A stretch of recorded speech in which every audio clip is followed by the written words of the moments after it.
Welcome to the deep dive. Today, we're going to be exploring witchcraft. Okay. It's a topic that, well, it intertwines history and science, That's spirituality, even the workings of our own minds. yeah. You guys send in some fascinating stuff, YouTube videos and transcripts from the Salem Witch Trials to modern-day witch school. I can't wait to dig in. Yeah, it's a topic that seems to really capture imaginations across cultures and centuries, For sure. There's something about witchcraft that just keeps fascinating us. Yeah. Whether it's the historical drama of witch hunts, the allure of hidden knowledge, or maybe the idea of tapping into unseen forces. Yeah, let's start with the witch hunts. Okay. Everyone's heard of the Salem Witch Trials, but what really stands out to you from what you've seen? Well, one detail that's particularly intriguing is this Venus glass game. Okay. This was it was a fortune-telling game Uh-huh. introduced by Tituba, who was an enslaved woman in the Paris household. Right. And it offers like a glimpse into the lives and beliefs of young girls in Puritan society. Wow. It's kind of wild to think that even innocent games could become fuel for accusations of witchcraft. Oh, for sure. It's a stark reminder of how easily fear and social pressure can distort perceptions, and Salem wasn't an isolated incident. No, not at all. What about the Pendle Witch Trials in Britain? What can we learn from that case? A Pendle case really highlights that desire to believe. Okay. And how easily a story can gain momentum, especially one that plays into existing fears or prejudices. Yeah. There's a young girl there named Janet Device. Okay. And she, through her testimony, essentially sent her own family and others to the gallows. Oh, wow. It makes you wonder about the psychology of those who readily believe those accusations and those who make them. Yeah, Is there some deeper human need at play there? absolutely. From a psychological perspective, witch hunts could be seen as a form of scapegoating, Okay. a way for communities to project their anxieties and fears onto a designated other. It's about finding an explanation, however irrational, for the unexplainable or uncontrollable events that happen in life, like a bad harvest, a sudden illness, or social upheaval. So it's not just about superstition then, but about a human need for order and control, Yeah, even if that means creating an enemy where none exists. exactly. And that need to find a scapegoat, that need to blame someone or something for our misfortunes, it hasn't disappeared. Wow. We see it even today in the form of online witch hunts, where individuals are targeted and harassed based on unfounded accusations or distorted information. Right. The tools may have changed, but the underlying human impulses remain. That's a chilling thought that the same psychological mechanisms that fueled the witch hunts of the past are still active today in our digital age. It is. It's a reminder that we need to be aware of these tendencies within ourselves and our societies. Right. We need to cultivate critical thinking and resist that urge to jump to conclusions or assign blame with sufficient evidence. Yeah, that's a powerful message. But let's shift gears a bit. Okay. Our sources also explore the occult and its connection to science, and we often think of those as separate realms. Yeah? But there seems to be a lot of overlap. Yeah, more than you might imagine. The occult, literally meaning hidden knowledge, has often been dismissed as superstition. Sure. But what's fascinating is that many earlier scientists, like Isaac Newton, were also deeply involved in occult practices. Oh, really? Yeah, so Newton, alongside his groundbreaking work in physics and mathematics, he was also fascinated by alchemy.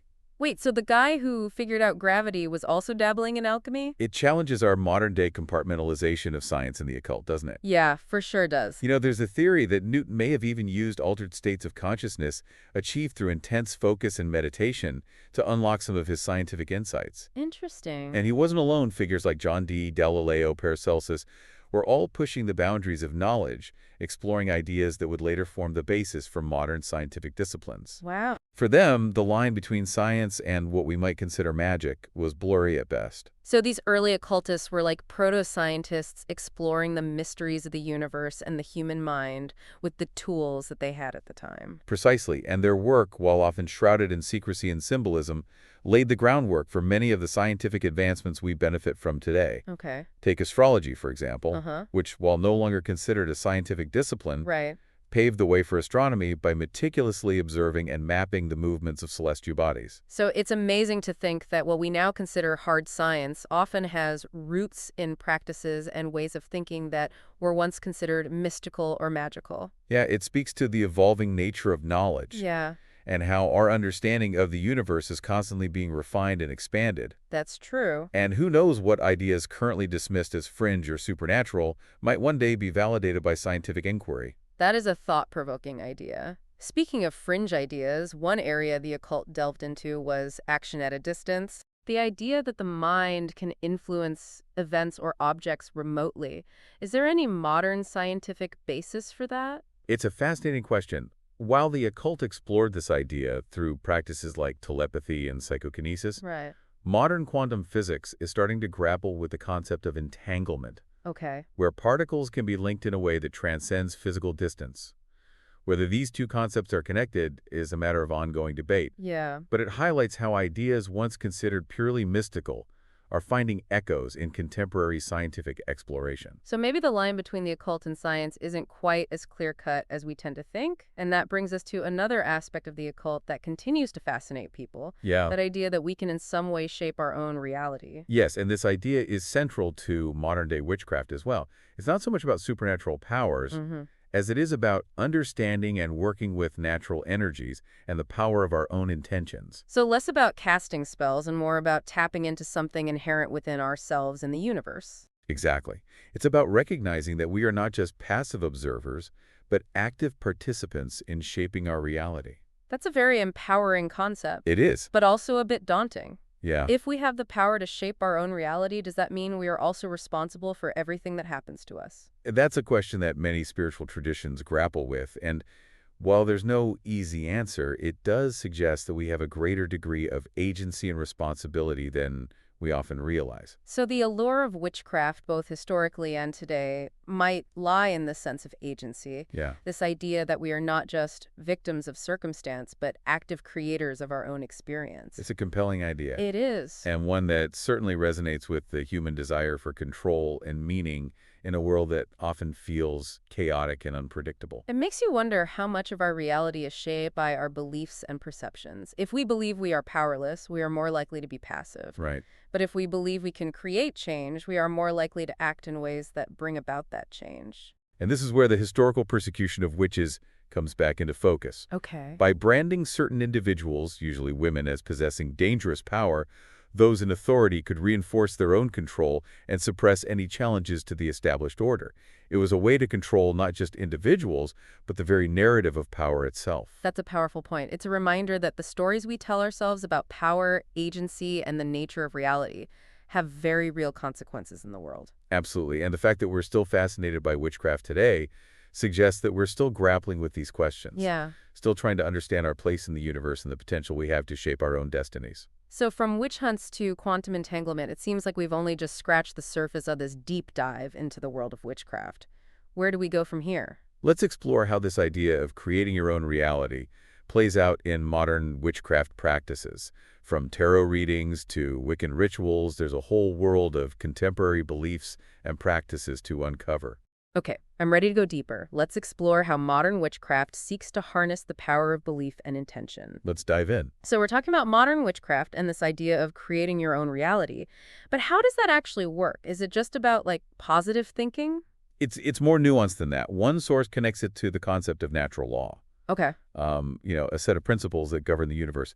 Think of it like gravity. You can't ignore it, but you can learn to work with it. Okay, so it's not about magic in the traditional sense, but about understanding and aligning yourself with the underlying forces of the universe. Exactly. The source presents natural law as a discoverable system, not a set of moral rules. Mm-hmm. It's about understanding the inherent order and consequences of our thoughts, emotions, and actions. So how does this tie into witchcraft specifically? Well, this source suggests that witchcraft at its core is about harnessing these natural forces. It's about using your will and intention to create change not through supernatural means, but by working with the energies that are already present. I'm starting to see where the appeal is. It's not about denying that challenges or difficulties exist, but about approaching them with a different mindset, a belief that you can influence outcomes. Yeah, that's a great way to put it, and it connects to the generative principle, which essentially means focusing your energy and attention on what you want to create. Okay. What you care about, what you give your energy to, is what grows. So it's almost like a mindfulness practice, being aware of where you direct your thoughts and energy, because those are the seeds of your reality. Precisely. It's not just wishful thinking. It's about consciously aligning your actions with your desires. Right. And this brings us back to that idea of personal responsibility we touched on earlier. Yeah. If we have the power to shape our reality, then we also have a responsibility for how we use that power. That's a lot of weight to carry. It is, but it's also incredibly empowering. It means we're not just victims of circumstance. Right. We have the capacity to create change. Okay, so how does this play out in modern witchcraft practices? You mentioned tarot readings and Wiccan rituals. What are we actually talking about here? Think of these practices as tools for self-exploration and manifestation. Okay. Tarot readings, for instance, can provide insight into current patterns and potential outcomes. Uh-huh. It's not about fortune-telling, but about gaining a deeper understanding of your own subconscious and the energies at play in your life. So it's more about using symbolism and intuition to tap into your inner wisdom and guide your actions. Exactly. And Wiccan rituals, often focused on the cycles of nature, Mm-hmm. could be seen as a way to connect with these energies and align your intentions with them. It seems like there's a strong emphasis on connecting with the natural world in many modern witchcraft practices. Absolutely. That connection is central to many forms of modern witchcraft. Okay. It's about recognizing the interconnectedness of all things and tapping into the rhythms and cycles of nature. I can see how that would be appealing in our increasingly technology-driven world. It's a way to, ground yourself to connect with something larger than yourself. Exactly. And for some, it's also a way to reclaim traditions and practices that were suppressed or demonized in the past. Right. Remember, the historical persecution of witches was often about controlling women and their connection to nature's power. So there's an element of empowerment and reclaiming agency in these practices, especially for women. Absolutely. And it's important to acknowledge that modern witchcraft is a diverse and evolving movement. Right. There's no one right way to practice, Mm-hmm. and individuals draw from various traditions and personal beliefs. It's fascinating to see how witchcraft has evolved from a feared and persecuted practice to a diverse spiritual path focused on self-discovery and connection to nature. But this brings up another question. Yeah? If modern witchcraft is about harnessing natural forces and personal intention, how does that explain the more supernatural aspects we often associate with it? That's where things get really interesting. The source we're looking at doesn't shy away from the question of supernatural phenomena. Okay. It suggests that what we consider supernatural may simply be aspects of reality that we haven't fully understood yet. So maybe the line between the natural and the supernatural is more fluid than we think. Yeah. Perhaps as our understanding of the universe expands, what we once considered magic will simply become another facet of science. It's certainly a possibility. After all, many scientific discoveries throughout history were initially met with skepticism and disbelief Right. because they challenged the prevailing worldview. Mm-hmm. Take, for instance, the idea of germs causing illness. It was once considered absurd, but is now a foundational concept in medicine. Yeah. So perhaps what we label supernatural today simply awaits a scientific explanation in the future. I'm starting to see how this deep dive into witchcraft can also be a deep dive into the very nature of knowledge and belief. What we consider real is often shaped by the limitations of our current understanding. Precisely. And one of the things that sets modern witchcraft apart is its emphasis on personal experience and intuition. Okay. It's not about blindly accepting dogma, but about exploring these mysteries for yourself and forming your own conclusions. That's very different from the rigid belief systems that often led to the persecution of witches in the past. It's more about open-minded exploration and personal growth than about adhering to strict doctrine. Exactly. And this brings us to another important aspect of modern witchcraft. Okay. Its emphasis on ethics, the Wiccan Rede, often summarized as "do what you will but harm none," highlights the importance of responsible and ethical practice. That's a principle that resonates with many spiritual traditions. It's about recognizing the interconnectedness of all things and understanding that our actions have consequences not just for ourselves, but for the wider web of life. And this ethical framework is especially important when we consider the power of intention and the idea that our thoughts and actions can shape reality. So it's not just about manifesting your desires, but about doing so in a way that is aligned with the greater good. Exactly. And this is where the shadow side of witchcraft, both historically and in the present, comes into play. Okay. The idea that magic can be used for selfish or harmful purposes is a recurring theme in folklore and mythology. Right. It's a reminder that power in any form can be misused. Yeah, And it's interesting to see how this duality, the potential for both good and evil, is often woven into the narratives surrounding witchcraft. it speaks to the complexity of human nature, our capacity for both creation and destruction. And it highlights the importance of intention, of consciously choosing to use our power for positive change. So it's not just about the power itself, but about how we choose to wield it. And that choice, it seems, is central to the ethical framework of modern witchcraft. Absolutely. It's a reminder that we're all responsible for our actions and the impact they have on the world around us. And that's a message that's relevant far beyond the realm of witchcraft. It's a message that speaks to the heart of what it means to be human, to navigate the complexities of power and choice in a world that's constantly evolving. And on that note, let's bring this conversation back to our listener. Okay. What's resonating with you most from this deep dive into the world of witchcraft? Yeah. Is it the history, the connection to science, the spiritual practices, or the philosophical questions it raises? There's certainly a lot to think about. We've explored a lot of ground today, from witch hunts to quantum physics, from ancient beliefs to modern practices. It seems like the allure of witchcraft lies in its ability to make us question everything we thought we knew about reality, power, and the potential of the human mind. Yeah, it's a journey of discovery, and it's not over yet.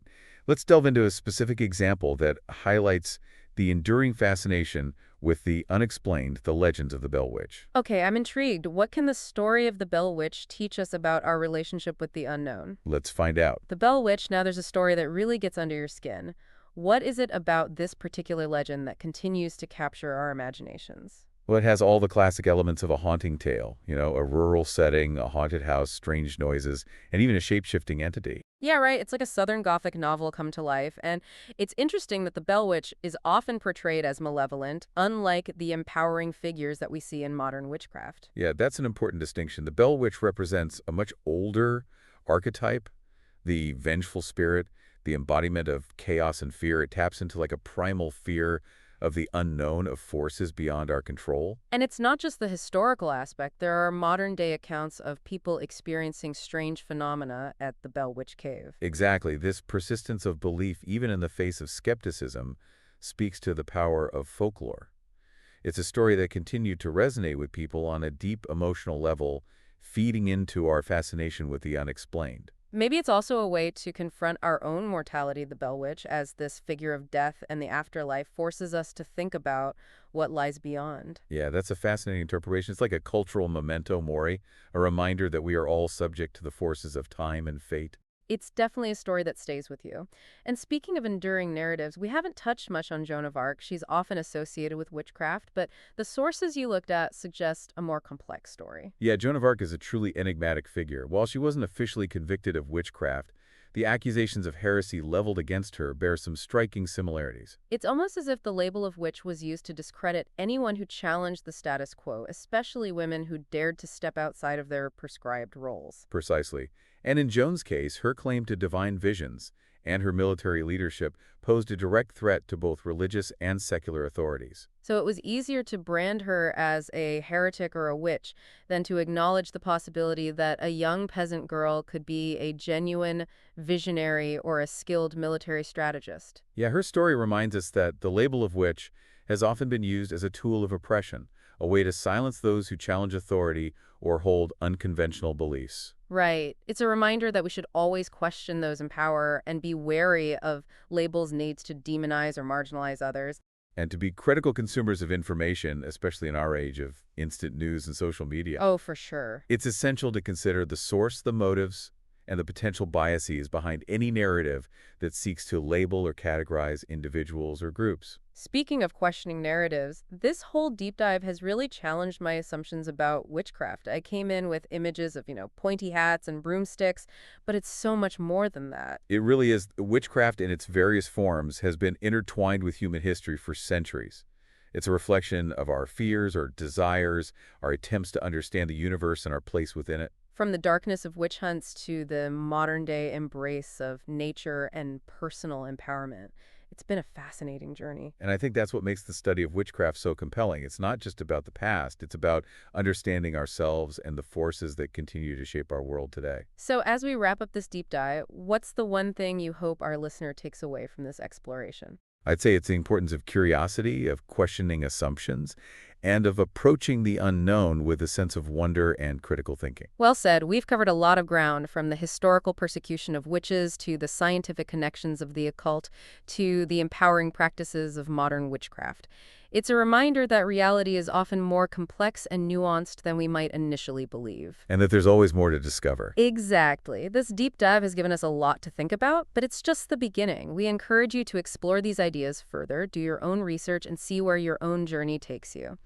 The world of witchcraft, with its history, its mysteries, and its enduring allure, is waiting to be explored. And who knows what hidden truths you might uncover along the way.